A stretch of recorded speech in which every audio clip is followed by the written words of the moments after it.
Okay, the car A transpose A positive definite matrixရဲ့ matrix တွေ similar ဖြစ်တဲ့အကြောင်းဒါလေးတွေဆွေးနွေးကြတာပေါ့ Okay အဲ့တော့ positive definite ဆိုရှေ့ video မှာပြခဲ့တဲ့အတိုင်းပဲ A transpose time A time H က0တက်ကြည့်တာ H ကတော့0ဖြစ်လို့မရဘူးပေါ့အဲ့တော့ positive definite ဖြစ်မဖြစ် eigen value pivot တန်ဖိုးတွေ determinant အနေနဲ့စစ်လို့ရခဲ့ပါတယ်အဲ့တော့ positive definite matrix တွေကဘယ်ကလာတယ်လဲဆိုတော့ length square ကလာတာပါ positive definite matrix တခုကျွန်တော်တို့ကသိပြီဆိုရင်သူ့ရဲ့ inverse ကပါလဲเนาะအဲ့ inverse matrix ရဲ့ eigen value ကပါလဲစတာတွေလည်းကျွန်တော်တို့သိချင်ပါတယ်အဲ့တော့စဉ်းစားကြည့်အောင် A နဲ့ B က positive definite matrix ဖြစ်တယ်ဆိုလို့ရှိရင် A plus B ကပါလဲ A plus B ဆိုရင်တော့ကျွန်တော်တို့ eigen တန်ဖိုးတွေ pivot တန်ဖိုးတွေတော့အခုစဉ်းစားလို့မသိနိုင်တော့ဟုတ်ပြီနောက်တစ်ခုက A transpose E A transpose A ကတော့ကျွန်တော်တို့သိပြီးသားဘာရမှာ symmetry ရမှာเนาะ symmetry ရမှာပြီးတော့မြှောက်ထားတဲ့ပုံစံ length square နဲ့တူပါတယ်ဒီနေရာမှာ A က m row and column ဆိုပါစို့ A transpose A ကဘာရမှာဒါဆိုရင်တော့ m square ပေါ့เนาะ symmetry matrix ရမှာပဲဖြစ်ပါတယ်ဟုတ်ပြီအဲ့တော့အဲ့ဒီ A transpose A က positive definite လားဟုတ်ပါတယ်ဘာဖြစ်လို့လဲဆိုတော့ A transpose matrix A time X ကိုမြှောက်ကြည့်ရင်ဘာရမလဲဆိုတော့ A transpose time AH ရပါတယ်အခါကျတော့ A transpose time AH ဆိုတော့ဒါ AH ကို length square ယူတာနဲ့တူပါတယ် rank n ရပြီးတော့ independent column ဖြစ်ပါတယ်ဟုတ်ပြီဒီ slide မှာနောက်တစ်ခုမိတ်ဆက်ချင်တာတော့ similar matrix နော် A နဲ့ B နဲ့ matrix A နှစ်ခု matrix နှစ်ခု matrix A နဲ့ B နဲ့ similar ဖြစ်သလားဆိုတော့အဲ့တော့ square matrix နှစ်ခုရှိတယ် A နဲ့ B and row and column ပဲဘယ်ချိန်မှာ similar ဖြစ်မလဲဆိုတော့ B ဒီ symmetric m inverse time A time m ဒါနဲ့ညီတယ်ဆိုလို့ရှိရင် A နဲ့ B နဲ့က similar ဖြစ်တယ်လို့ပြောလို့ရတယ်။ကျွန်တော်ရှေ့မှာလည်းကြည့်ခဲ့ပြီးပါပြီ S inverse time E time S equal to lambda ဆို lambda က diagonal matrix ပဲ။အဲ့တော့ A ဒီလည်းပဲ lambda နဲ့ similar ဖြစ်တယ် A ဒီလည်းပဲ diagonal form မျိုးပဲသွားမှာပဲ။ဟုတ်ပြီ။အဲ့တော့ m inverse time E time m equal to B ကြတော့သူကတော့ diagonal တော့မဖြစ်ဘူးပေါ့နော်ဒီ B ရတော့ဒါပေမဲ့ဘာပြောလို့ရလဲဆိုတော့ A နဲ့ B နဲ့ similar ဖြစ်တယ်လို့ပြောလို့ရတယ်ဆိုပါစို့ matrix A ရှိတယ်2112ပေါ့သူရဲ့ eigen value တွေကိုတွက်မယ်ဆိုရင် lambda 1ကတော့3ရမှာပေါ့နော် lambda 2ကတော့1ရမှာပေါ့ဟုတ်ပြီ matrix A ကို m inverse ဖြစ်တယ် m matrix ဖြစ်တယ်1401နဲ့နော် m inverse time A time m time ကိုမြှောက်လိုက် matrix B ရတယ်ဆိုပါစို့ matrix B ကတော့ -2 -15 116ပေါ့A နဲ့ B မှာတူတာဘာရှိလို့ similar matrix လို့ပြောနိုင်တာလဲတေချာကြည့်ပါဒီမှာ eigen တန်ဖိုးက lambda 1 lambda 2เนาะ3နဲ့1ညာဟောဒီကောင်ကရောဟောဒီကောင်ကလည်း eigen value တန်ဖိုးက3နဲ့1ပါပဲเนาะဒီမှာ3နဲ့1 trace လိုက်ကြည့်နှစ်ခုပေါင်းကြည့်3ရတယ်ဒီကောင် sorry နှစ်ခုပေါင်းကြည့်4ရတယ်ဒီကောင်နှစ်ခုပေါင်းကြည့်4ရတယ်အတူတူပါပဲအဲ့တော့ဘာပြောနိုင်လဲဆိုတော့ similar matrix တွေမှာ lambda တန်ဖိုးတူညီတာပေါ့ဒါဆိုရင် eigen value တန်ဖိုး3နဲ့1ရှိတဲ့ matrix တိုင်းကဒီ family နဲ့နည်းနည်း connection ရှိတယ်လို့ပြောနိုင်တာပေါ့ဒါဆို3နဲ့1ကောင်ဒီကောင်လည်း4ရတာပဲ okay ဟုတ်ပြီကျွန်တော်တို့ရဲ့မူလ eigen form က AH equal to lambda h ပေါ့เนาะ B က A နဲ့ similar ဖြစ်တယ်ဆိုရင် B ဒီ m inverse time A time m ဆိုတော့ဟုတ်ပြီ AX မှာ identity နဲ့မြှောက်မယ် m time m inverse เนาะဟုတ်ပြီ BX ပြီးရင်နှစ်ဖက်စလုံးကိုကျွန်တော်တို့ m inverse နဲ့မြှောက်မယ် m inverse နဲ့မြှောက်မယ်ဆိုရင်ဒီလို form လေးရပါတယ် m inverse time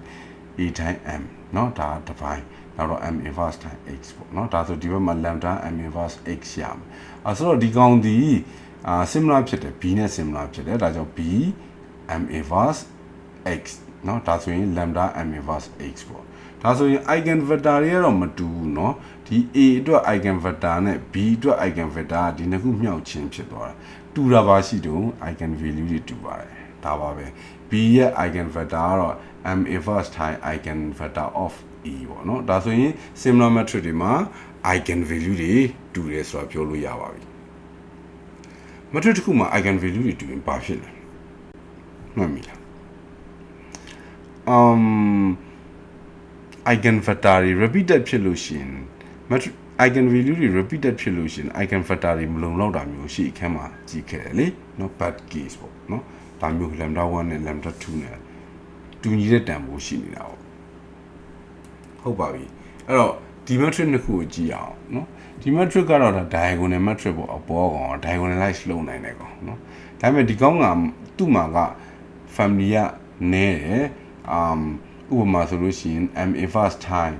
ဒီ a time m ဆိုလို့ရှိရင်ဒီကောင်ဒါပဲရမှာသူ့မှာ member person နည်းတယ်လို့ပြောချင်တာ diagonalize လုပ်နိုင်တဲ့ကောင်လေဘာလို့ဆိုအကုန်လုံးက diagonal form နဲ့တူနေကြတာပေါ့diagonalize မလုပ်နိုင်တဲ့ကောင်ဒီကောင်ကြီးကျတော့သူ့မှာ big family set ရှိပါတယ်တဲ့4104เนาะသူ့မှာတော့သူနဲ့တရန်တူတဲ့ကောင်တွေအများကြီးရှိတာပေါ့ similar ဖြစ်တဲ့ကောင်ဒါ Jordan form နဲ့ပြပါမယ်similar ဖြစ်တယ်ဆိုတော့ဘာဖြစ်လို့လဲဘာမှမဟုတ်ပါဘူး eigen value တွေတူနေလို့ပါ determinant တွေလည်းတူနေလို့ပါเนาะဒါကို similar ဖြစ်တယ်လို့ပြောတာပါအဲ့တော့ Jordan matrix တွေကြောင့်ဒီ diagonalize လုပ်လို့မရတဲ့ matrix တွေကအနည်းဆက်ဆုံး diagonalize လုပ်လို့ရလာပါတယ်တဲ့เนาะနောက် slide မှာပြထားမယ်ဒါပေမဲ့ matrix တစ်ခုရဲ့ Jordan form ကိုရှာဖို့မလွယ်ဘူးတဲ့ဘာလို့ဆိုတော့သူက eigen value တွေပေါ်မူတည်နေရလို့တဲ့ထားပါတော့ဟုတ်ပြီ more member of family ဒီကောင်ရဲ့ family တွေကိုကြည့်အောင်เนาะဒီကောင် family တွေက similar ဖြစ်တဲ့ကောင်ပေါ့เนาะ trace တူတာ determinant တူတာပေါ့အဲ့တော့ eigen value 44ပဲလေဒီကောင်လို့4ဒီကောင်လို့4ဒီမှာ44 8ဟုတ်တယ်เนาะအဲ့တော့ trace ဒီ8 determinant ဒီ16ပေါ့အဲ့တော့ trace 8နဲ့ determinant 16ရတိုင်းဒီ matrix တွေက similar ဖြစ်နေမှာပဲဒါပေမဲ့သူတို့မှာ eigen vector တစ်ခုပဲရှိပါတယ်ဟုတ်ပြီသူ့မှာ eigen ဘယ်နှခုရှိတယ်လဲ eigen ဘယ်နှခုရှိလဲဆိုတော့0000ဒီခုပေါ့ဟုတ်ပြီ eigen vector တွေရောဘယ်နှခုရှိတယ်လဲ eigen value က0ဆိုတော့ eigen vector ကတော့ null speed ထဲမှာပေါ့နော်အဲ့တော့ဒီမှာဒီ matrix ရဲ့ null speed of a ဒီ2ဖြစ်မယ် rank က2ပေါ့နော်ဘာလို့ဆိုတော့ဒီနှစ်ခုပဲခဏရှိတာကို independent ဖြစ်တာကိုကျန်တဲ့ကောင်တွေကတော့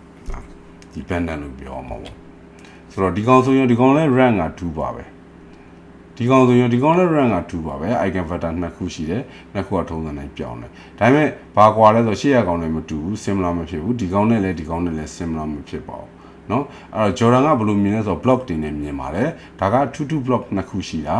ဒီကောင်က33 block တစ်ခုနဲ့11 block တစ်ခုရှိတာဟာဒါဆိုရင် not similar မတူဘူးเนาะဒီဒါကိုပြောတာပါအဲ့တော့ Jordan block မှာကတော့သူက